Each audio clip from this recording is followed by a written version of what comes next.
देख रहे हैं जन टीवी और मैं आपके साथ आकांक्षा पारिक। खबरों की शुरुआत से पहले एक नजर हेडलाइंस पर। पहाड़ पर इन्वेस्टर समिट के लिए धामी सरकार की कसरत तेज और सीएम धामी के साथ डेलीगेशन लंदन होगा रवाना। इन्वेस्टर्स से करेंगे मुलाकात, दिसंबर में होना है इन्वेस्टर समिट।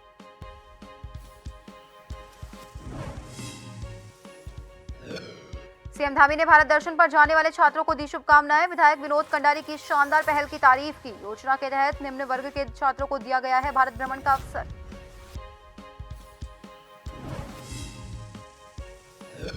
निराश्रित गौवंशों की समस्या से निपटने के लिए पशुपालन, शहरी विकास और पंचायती राज विभाग की जुटी मीटिंग। आवारा पशुओं को सड़क से उठाकर भेजा जाएगा गौशाला। 3 दिन में 300 पशुओं को मिला आश्रय।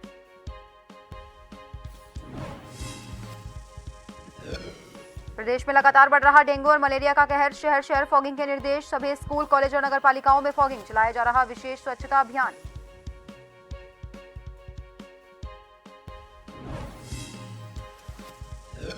और 40 साल सेवा देने के बाद जिम कॉर्बेट नेशनल पार्क से रिटायर होगी। 65 साल की हथिनी गोमती। 4 अक्टूबर को राष्ट्रीय हाथी दिवस पर होगा रिटायरमेंट।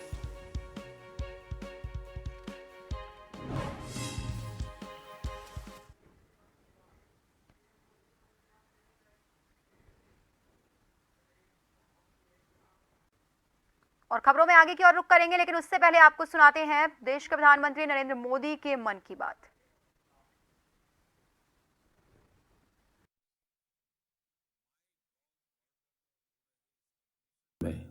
अब तक 15 लाख से ज्यादा लोग हिस्सा ले चुके हैं। माई गॉव की शुरुआत के बाद यह किसी भी क्विज में सबसे बड़ा पार्टिसिपेशन है।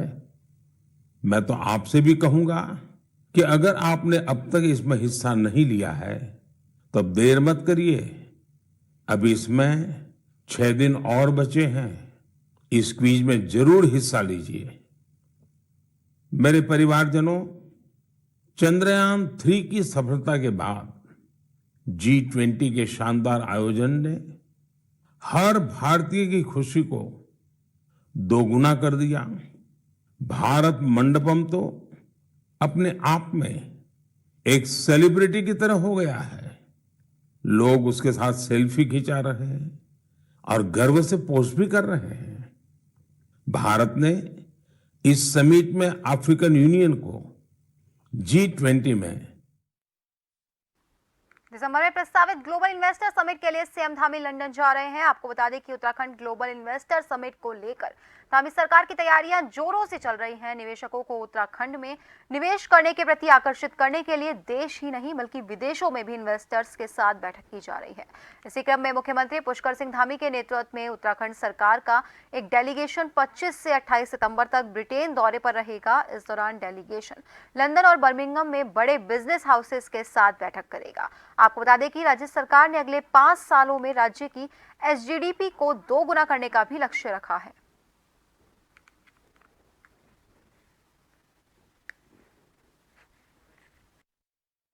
मेरे लिए बहुत बड़ा अवसर है और इस अवसर को हम लोग पूरी तरह से उत्तराखंड राज्य के हित में, यहाँ के रोजगार के लिए, यहाँ के निवेश के लिए लोगों की बहुत संभावनाएं हमारे सामने आई हैं। बहुत सारे उनके प्रस्ताव आए हैं। उन सभी के अनुरूप हम काम कर रहे हैं और हमें उम्मीद है कि ये हमारा ग्लोबल इन्वेस्टर समिट ऐतिहासिक होगा और एक बड़ा निवेश आएगा और बड़े निवेश के साथ उत्तराखंड के नौजवानों को, युवाओं को उत्तराखंड के अंदर रोजगार के लिए भी एक बड़ा अवसर इससे पैदा होगा। मुख्यमंत्री पुष्कर सिंह धामी ने शनिवार को मुख्यमंत्री आवास स्थित मुख्य सेवक सदन में विधानसभा देवप्रयाग के कक्षा 10 की परिषदीय परीक्षा 2023 में उत्कृष्ट प्रदर्शन करने वाले छात्र छात्राओं के लिए आयोजित भारत दर्शन शैक्षिक भ्रमण 2023 में शामिल छात्रों के दल को फ्लैग ऑफ कर रवाना किया। वहीं मुख्यमंत्री ने भारत भ्रमण पर जाने वाले छात्रों को शुभकामनाएं देते हुए विधायक देवप्रयाग विनोद कंडारी की इस शानदार पहल की सराहना करते हुए कहा कि उन्होंने मध्यम और निम्न वर्ग के छात्रों को भारत भ्रमण का अवसर प्रदान करने की परंपरा शुरू की है। इसके साथ ही मुख्यमंत्री ने घोषणा की कि भविष्य में राज्य सरकार द्वारा प्रदेश के हर ब्लॉक के टॉपर छात्रों का शैक्षिक भ्रमण आयोजित किया जाएगा।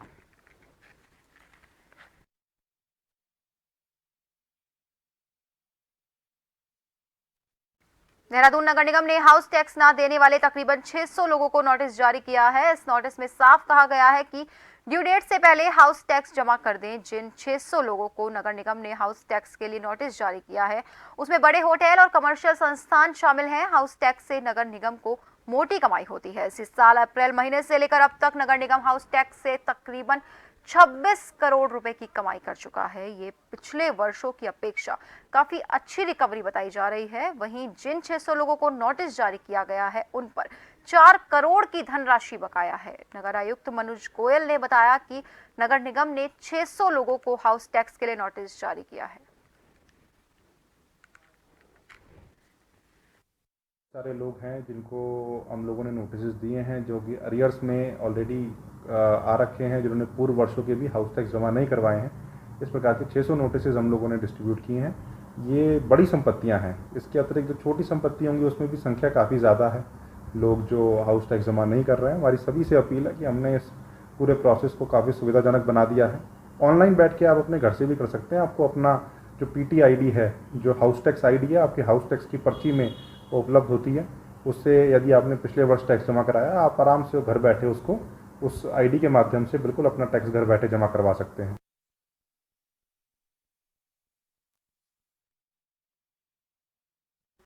और अब आपको सीधा ले चलते हैं देहरादून, जहां पर मुख्यमंत्री पुष्कर सिंह धामी PM नरेंद्र मोदी के मन की बात सुन रहे हैं। सबसे कम इन्वेस्टमेंट में सबसे ज्यादा रोजगार अगर कोई सेक्टर पैदा करता है तो वो टूरिज्म सेक्टर ही है। टूरिज्म सेक्टर को बढ़ाने में किसी भी देश के लिए गुडविल, उसके प्रति आकर्षण बहुत मैटर करता है। आकर्षण बहुत बढ़ा है और G20 के सफल आयोजन के बाद दुनिया के लोगों का इंटरेस्ट भारत में और बढ़ गया है। साथियों, G20 में 1 लाख से ज्यादा डेलीगेट्स भारत आए। वो यहाँ की विविधता, अलग अलग परंपराएं, भांति भांति का खान पान और हमारी धरोहरों से परिचित हुए। यहाँ आने वाले डेलीगेट्स अपने साथ जो शानदार अनुभव लेकर गए हैं, उससे टूरिज्म का और विस्तार होगा। आप लोगों को पता ही है कि भारत में एक से बढ़कर एक। उत्तराखंड की विधानसभा सीट से कांग्रेस विधायक मदन सिंह बिष्ट का एक वीडियो सोशल मीडिया पर इन दिनों खूब वायरल हो रहा है। दरअसल बीते 16 सितंबर की रात विधायक का पारा चढ़ गया था। इस दौरान वो अपने समर्थकों के साथ द्वाराहाट इंजीनियरिंग कॉलेज के निदेशक KKS मेर पराग बबूला होते हुए उनके आवास पर धमक उठे थे। इस बात पर मुख्यमंत्री पुष्कर सिंह धामी का कहना है कि ये दुर्भाग्यपूर्ण है जिस तरीके से वीडियो में विधायक नजर आ रहे हैं।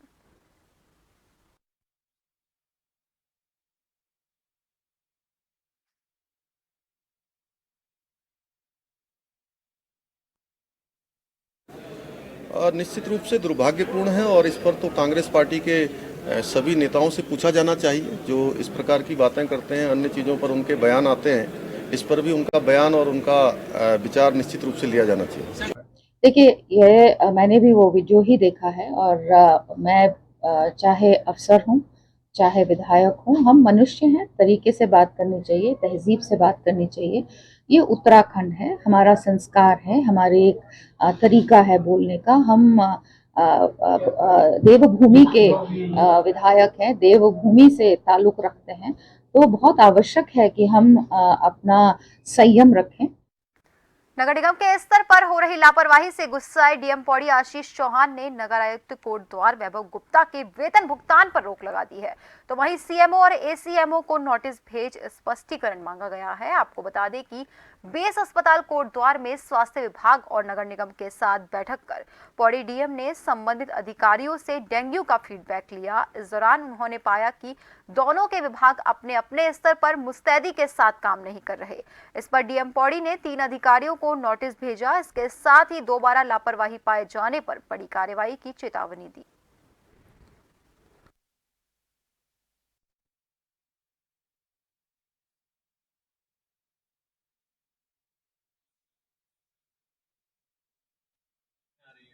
स्पेशली नगर निगम के स्तर पर कुछ गलियों को छोड़ा गया है, कुछ वार्ड्स को छोड़ा गया है। सिमिलरली हाउस होल्ड सर्वे को देखते टाइम आशाओं के लेवल पे जो कमियां दिख रही हैं या वो मौके पे मौजूद नहीं है, तो इस संबंध में सीएमओ को, एसीएमओ को प्लस आपके जो नगर आयुक्त हैं उन्हें एक शो कॉज नोटिस इशू किया जा रहा है और मेरी तरफ से यही स्ट्रिक्ट इंस्ट्रक्शंस दिए गए कि किसी भी किस्म की शिथिलता की स्थिति में सीरियस डिसिप्लिनरी एक्शंस इनिशिएट किए जाएंगे।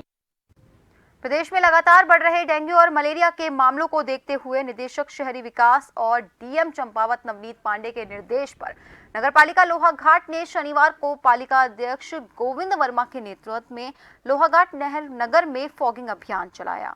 वहीं पालिका अध्यक्ष गोविंद वर्मा ने कहा कि नगर वासियों को डेंगू और मलेरिया और अन्य रोगों से बचाने के लिए नगर के समस्त स्कूलों, कार्यालय और नगर में पालिका के द्वारा फॉगिंग करवाई गई और विशेष स्वच्छता अभियान चलाया गया।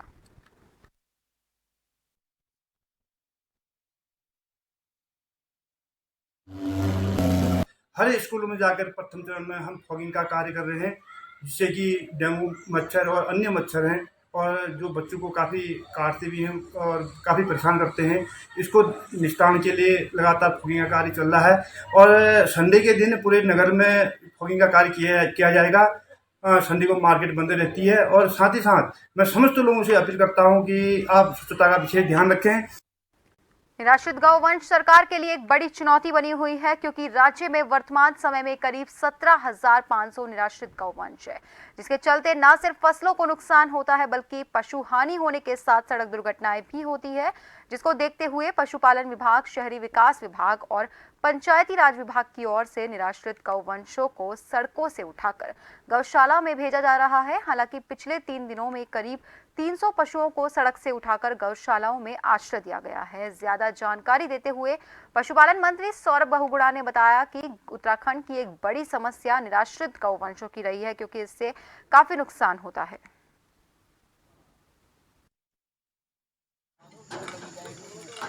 अभी तक हम लोग लगभग पिछले 3 दिन में 300 के आसपास निराश्रित गौवंशों को सड़कों से उठा के गौशालाओं में हमने शिफ्ट किया है। ये प्रक्रिया लगातार चलती रहेगी। हमने 6 महीने का टारगेट लिया है। 6 महीनों में हम सबसे पहले उन गौशालाओं को भरेंगे जिन गौशालाओं में अभी जगह है लेकिन जानवर कम है। उसके बाद लगभग पूरे प्रदेश में 40 से 45 ऐसी नई गौशालाएं हमने चिन्हित कर ली हैं, जो कि अलॉटमेंट प्रोसेस जिनका जारी है, उनका डीपीआर बन रहा है। जैसे जैसे वो गौशाला हमको अलॉट होती जाएंगी, उनपे कंस्ट्रक्शन करा के फिर हम इन निराश्रित पशुओं को उन गौशालाओं में शिफ्ट करेंगे। और फिलहाल के लिए खबरों में रुकेंगे एक छोटे से ब्रेक के लिए। जल्द हाजिर होंगे, बने रहिए जन टीवी के साथ।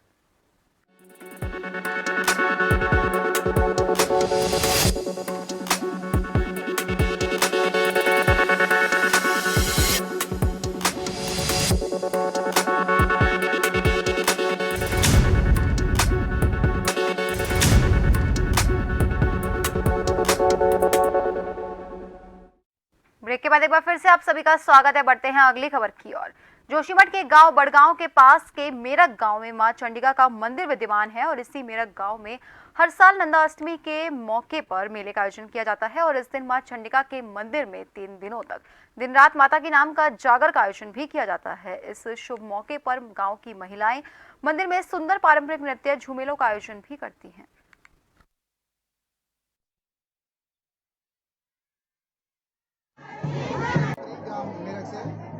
और जहाँ तक कहें तो हमारे गांव में ये मेला है, काफ़ी प्राचीन है, काफ़ी प्राचीन समय से नंदाष्टमी के पर्व पर मेला होता है और इसमें सुबह कल से सप्तमी, षष्ठी से लेकर सप्तमी और अष्टमी तक 3 दिनों का ये मेला होता है, जिसमें आसपास के तमाम गाँव से पड़ोसी गाँव के लोग यहाँ पर आते हैं।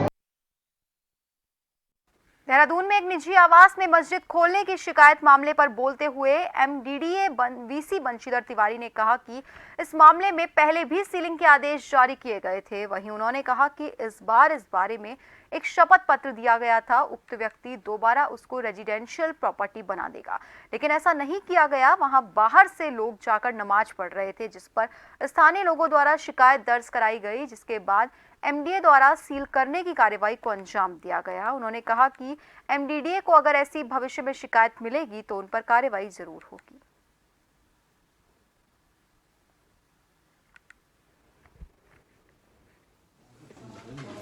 देखिए, इसमें पहले भी सीलिंग के आदेश जारी किए गए थे, फिर एक शपथ पत्र दिया गया था जिसमें कि हम लोग इसको तोड़ करके और आवासीय जो भवन है उसके स्वरूप में बदल देंगे।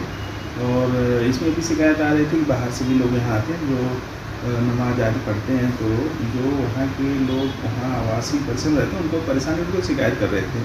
तो उस सर्टिफिकेट में हमने ये भी उन्होंने लिख के दिया था कि इसमें कोई बाहरी व्यक्ति नहीं आएगा और सार्वजनिक कोई कार्यक्रम हम आयोजित इसमें नहीं करेंगे। चूँकि आवासीय परिसर है उसमें कोई भी गैर आवासीय गतिविधि अनुमन्य नहीं है, इस आधार पर उसको सील किया गया। देहरादून में शूट हो रही ओटीटी प्लेटफॉर्म की दो पत्ती की टीम ने प्रसिद्ध फिल्म अभिनेत्री और मुख्य किरदार कर रही कृति सेनन, फिल्म निर्माता और लेखिका कनिका ढिल्लन के साथ मुख्यमंत्री पुष्कर सिंह धामी से उनके आवास पर भेंट की। उनकी कृति सेनन उत्तराखंड में हो रहे इस शूट को लेकर बेहद उत्साहित हैं। मुख्यमंत्री ने कनिका ढिल्लन और कृति सेनन को इस फिल्म की सफलता के लिए शुभकामनाएं दी और बताया कि उत्तराखंड फिल्म विकास परिषद की नई फिल्म नीति भी बनकर तैयार है और इस नई नीति में फिल्मों को पहले अधिक अनुदान की राशि को सम्मिलित किया गया है। ओटीटी प्लेटफॉर्म और वेब सीरीज को भी अनुदान के साथ साथ अन्य पुरस्कारों को भी प्रोत्साहन के रूप में सम्मिलित किया गया है।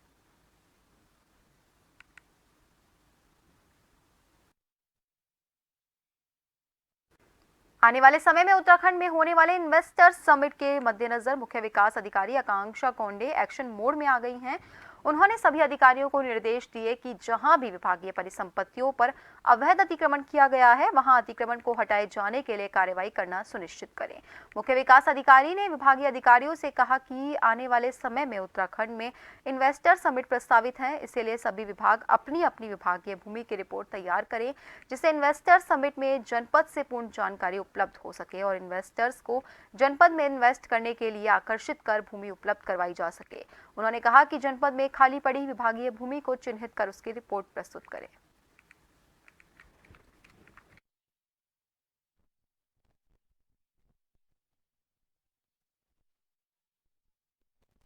उत्तराखंड के चंपावत में बैंक से ऋण लेकर न चुकाने वालों पर राजस्व विभाग के द्वारा कार्रवाई की जा रही है।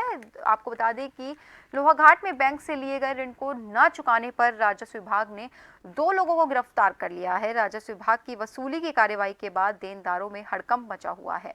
तहसीलदार विजय गोस्वामी ने बताया कि डीएम के निर्देश के बाद से बैंक से लिए गए ऋण को चुकता न करने वाले 2 लोगों को गिरफ्तार किया है। उन्होंने बताया कि दोनों बकायेदारों के ऊपर बैंक की 10 लाख रुपए की देनदारी है, लेकिन उनके द्वारा कुछ रकम और हफ्ते में रकम जमा करने का लिखित पत्र देने के बाद उन्हें छोड़ दिया गया।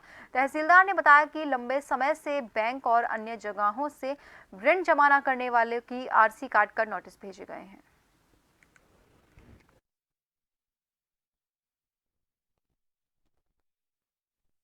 वर्तमान में हमारे पास लगभग 93 बकायेदार हैं, जिसमें से 52 बकायेदार बैंक के हैं और 23 बकायेदार वाहन कर और 18 बकायेदार राज्य कर के हैं, जिसमें टोटल बकाया जो है लगभग 2 करोड़ 18 लाख रुपए का है, जिसमें से हमने करीबन विगत माह तक 70% वसूला है। वर्तमान माह में हमारा लक्ष्य इसे 50% करने का है और जैसे कि जिलाधिकारी महोदय और जिलाधिकारी महोदय द्वारा निर्देशित किया गया कि हमें वसूली में तीव्रता लानी है। तो जो हमारे बड़े बकायेदार हैं उन सब पे हम कड़ी कार्रवाई कर रहे हैं। लगभग सभी के खिलाफ जो हमारी प्रारंभिक कार्रवाई साइटेशन और रिट की जो है की जा चुकी है। वर्तमान में सब लगभग सभी बकायेदारों के खिलाफ वारंट जारी कर दिए गए हैं, गिरफ्तारी वारंट जारी कर दिए गए हैं। अगर अगले 2-3 दिनों में बकायेदारों ने अगर अपना बकाया नहीं चुकाया तो सबकी गिरफ्तारी की जाएगी। उत्तराखंड के रामनगर में खाद्य मंत्री रेखा आर्य ने आम डंडा स्थित राजकीय खाद्यान्न भंडार के कार्यालय पहुंचकर भारत के पहले फ्लोस्पेन गोदाम का लोकार्पण किया। इससे पहले राशन डीलर्स और भाजपा कार्यकर्ताओं ने कैबिनेट मंत्री का जोरदार स्वागत किया, तो वहीं राशन डीलरों और विभाग के कर्मचारियों ने अपनी विभिन्न मांगों के समाधान को लेकर ज्ञापन भी सौंपा, जिस पर विभागीय मंत्री ने मांगों का समाधान करने का आश्वासन दिया। कैबिनेट मंत्री रेखा आर्य ने जानकारी देते हुए बताया कि ये गोदाम भारत का पहला गोदाम है जिसका रामनगर में लोकार्पण किया गया है। उन्होंने बताया कि उत्तराखंड में अभी इस प्रकार के और गोदाम का भी लोकार्पण किया जाएगा। तो वहीं उन्होंने रामनगर में बनाए गए गोदाम के बारे में बताया कि ये गोदाम कुमाऊं और गढ़वाल के राशन डीलर्स को विभागीय खाद्यान्न का वितरण करेगा।